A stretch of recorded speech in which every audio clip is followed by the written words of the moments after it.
নির্বাচন একটি প্রতিযোগিতামূলক এবং সুষ্ঠুবাদ নির্বাচনে প্রতিযোগিতা থাকবে এবং আলোচনা থাকবে, কথাবার্তা হবে, প্রত্যেকে যার যার দলের কথা বলবে, একইভাবে দলের ম্যানিফেস্টো তুলে ধরবে, উদ্দেশ্যগুলো তুলে ধরবে, স্বপ্নগুলো তুলে ধরবে, প্ল্যানগুলো তুলে ধরবে, এটা স্বাভাবিক। কিন্তু আপনি কি খেয়াল করে দেখবেন যে গত 15-16 বছর যে নির্বাচনগুলো হয়েছে সেই নির্বাচনগুলোতে কিন্তু এরকম কোনো প্রতিযোগিতা বা পাল্টাপাল্টি এরকম কোনো কিছু ছিল না, অনুপস্থিত ছিল। নির্বাচনের মধ্যে এরকম হবে, এটা কিন্তু নির্বাচনের একটা বিউটি। এবং আমি যদি বলি যে আপনার কোথাও কিন্তু উল্লেখযোগ্য আল্লাহর মতো এখন পর্যন্ত কোনো এরকম কোনো সমস্যা তৈরি হয় নাই, অ্যানার্কি তৈরি হয় নাই। মব ভায়োলেন্স যেগুলো করতে চেয়েছিল বিচ্ছিন্নভাবে, সেগুলো কিন্তু অনেকটা কিন্তু নিয়ন্ত্রণ করতে আইনশৃঙ্খলা বাহিনী সক্ষম হয়েছে বলে আমি বিশ্বাস করব। একই সাথে রাজনৈতিক দল হিসেবে আমাদের বিএনপির অনেক বড় রাজনৈতিক দল হিসেবে মানুষ আখ্যায়িত করে, সে কারণে আমাদেরও যেমনি দায়িত্ব আছে, সেই দায়িত্বগুলো কিন্তু আমরাও কিন্তু আমাদের নেতা তারেক রহমানের নির্দেশে নিষ্ঠার সাথে পালন করছি। যেমন ধরুন যে 5ই আগস্ট 24 সালের ফ্যাসিস্ট পতনের পরে আমাদের নেতা তারেক রহমান স্পষ্টভাবে লন্ডন থেকে বলে দিয়েছিলেন যে কোথাও যেন কোনো বাড়িঘর ভাঙচুর, জ্বালাও পোড়াও, ভায়োলেন্স এগুলো যেন না হয়। এবং আওয়ামী লীগের আপনি জানেন যে গত 15 বছরে বিএনপির অনেক নেতাকর্মীদের বাড়িঘর পর্যন্ত দখল করে নিয়েছিল। সেই দখলগুলো উদ্ধার যে করবে সেটাও সেখান থেকেও তারেক রহমান সাহেব বাধাগ্রস্ত করেছেন যে এভাবে না, একটা প্রক্রিয়া আছে আইনগতভাবে, আইনিভাবে সেভাবে দখল করা যাবে না, প্রতি দখল প্রতিপক্ষকে গা করে, এটা আমাদের এই বিএনপি এটাকে অনুমোদন করে না। ম্যাডাম খালেদা জিয়া তিনিও কিন্তু একটা বার্তা দিয়েছিলেন, আপনি জানেন 24 সালের 5ই আগস্টের পরে। এটা কিন্তু বিএনপি নেতাকর্মীরা কিন্তু সাদরে এবং সমস্ত সাধারণ জনগণ কিন্তু এটাকে গ্রহণ করেছে এবং গ্রহণ করেছে বলেই আজকে একটা নির্বাচনের একটা আবহ তৈরি হয়েছে।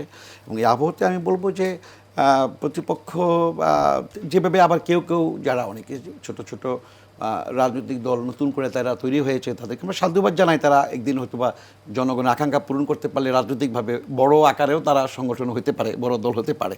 বড় দল হওয়ার যে ব্যাপারটা তো জনগণের আস্থা এবং বিশ্বাসের উপর নির্ভর করে। শুধু মুখে মুখে বললে তো হবে না যে বড় দল। নির্বাচন সুষ্ঠু অবাধ নির্বাচনে এদেশে যতবার হয়েছে বিএনপিকে মানুষ ভোট দিয়েছে, কিংবা কখনো যদি 96 সালে 12 জনে বিএনপি সরকার গঠন করতে না পারলেও 118টা সিট পেয়ে প্রধান বিরোধী দল হিসেবে পার্লামেন্টে ছিল। তো এরকম দল কিন্তু মানুষ বড় রাজনৈতিক দল বলবে নাকি? তো সে কারণে আমি বলবো ছোট ক্রিয়াশীল রাজনৈতিক দলগুলো যেভাবে কটাক্ষ করে আমাদের বিএনপিকে, আমাদের নেতা তারেক রহমান সাহেবকে বা দলকে যেভাবে বলে, এটা আবার সবসময় কিন্তু সুন্দর না, সৌন্দর্য বাড়ায় না, বরং তাদের দেউলিয়াত্বকে প্রমাণ করে। সুতরাং আমি বলবো যে পাল্টাপাল্টি থাকবে, যার যার বক্তব্য থাকবে, কিন্তু এটা ঠিক না। আমাদের নেতা তারেক রহমান সাহেব দেখেন যে উনি যে বড় বড় জনসভা হচ্ছে, বিশাল জনসভা, এগুলোতে এমনকি আপনি দেখেন যে ম্যাডাম খালেদা জিয়া 30 ডিসেম্বর তিনি ইন্তেকাল করার পরে 31 ডিসেম্বরে যে মানিক মিয়া এভিনিউতে বিশাল জানাজা হয়েছে, সেখানে তারেক রহমান সাহেব কিন্তু দেখেন ছোট্ট 1 মিনিটে কিন্তু দোয়া চেয়েছেন মায়ের জন্য। কোনো বিশাল বক্তব্য দেওয়া বা কথা বলা বা কটাক্ষ করে কাউকে যে আমার মাকে কষ্ট দিয়েছে আওয়ামী লীগ, কিচ্ছু কিন্তু তিনি বলেন নাই। ততক্ষণ পর্যন্ত ঠিকই ছিল। আমরা প্রশংসায় তারেক রহমানকে কিন্তু সারা বাংলাদেশের মানুষ প্রশংসার মধ্য দিয়ে ভাসিয়েছেন বলা যায়। ঠিক সিলেটের জনসভার পর থেকে কিন্তু এই শুরু হয়েছে যে আসলে এই পাল্টাপাল্টে উত্তপ্ত রাজনীতির যে দোষারোপ, সেই জায়গাটিতে আসলে আপনারা আলোচনা করেছেন। না, আপনার কথাটা ঠিক আছে। এখানে আমি যদি বলি যে এখন আপনি আমাকে বারবার আমার উপরে দোষারোপের রাজনীতি আমার উপরে চাপাবেন, কিংবা সমস্ত বাংলাদেশের যে অপশাসন এগুলোর ব্যর্থতার দায় যদি আমার উপরে নিয়ে আসেন, আর আপনারা যারা নাকি এখন বলছে কথাগুলো, তারা 71 সালে মুক্তিযুদ্ধ সময় তাদের কী কন্ট্রিবিউশন ছিল, তাদের কী অবস্থানটা ছিল 71-এ, তাদেরকে মানুষ কী বলেছে, এবং গত আপনার এই স্বাধীনতার এই 55 বছরে তাদেরকে মানুষ কীভাবে দেখে, সেই জিনিসগুলো তো তুলে ধরা দরকার আছে। আমরা তো সেভাবে তারপর কিন্তু বলছি না, তার অর্থ এই না যে মানুষ ভুলে গেছে।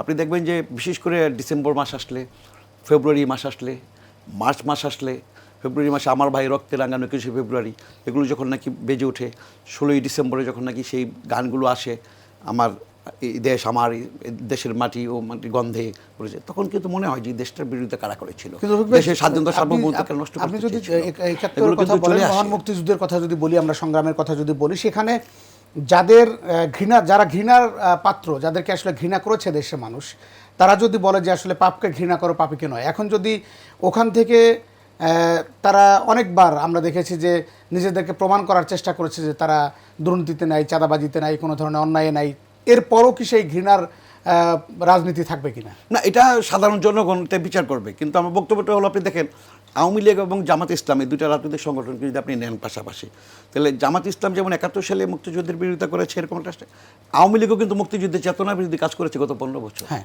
এখন আওয়ামী লীগ কিন্তু আজও কিন্তু তারা পালিয়ে গেছে, তারা অনেক জায়গা থেকে হারিয়ে গেছে, তারা অনেক জায়গা থেকে বিলীন হয়ে গেছে, এমপিরা মন্ত্রীরা পালিয়ে গেছে চোরাপথেও, কিন্তু তারা কিন্তু একবারের জন্য ভারতে যেয়ে থেকেও কিন্তু সাংবাদিক সম্মেলন করেও দেশবাসীর কাছে ক্ষমা চায়নি। এমনকি ছাত্রদেরকে যে গুলি করেছে বুকে, রক্তাক্ত করেছে রাজপথ, তারা কিন্তু সেই জন্য অনুতপ্ত নয় এখনো।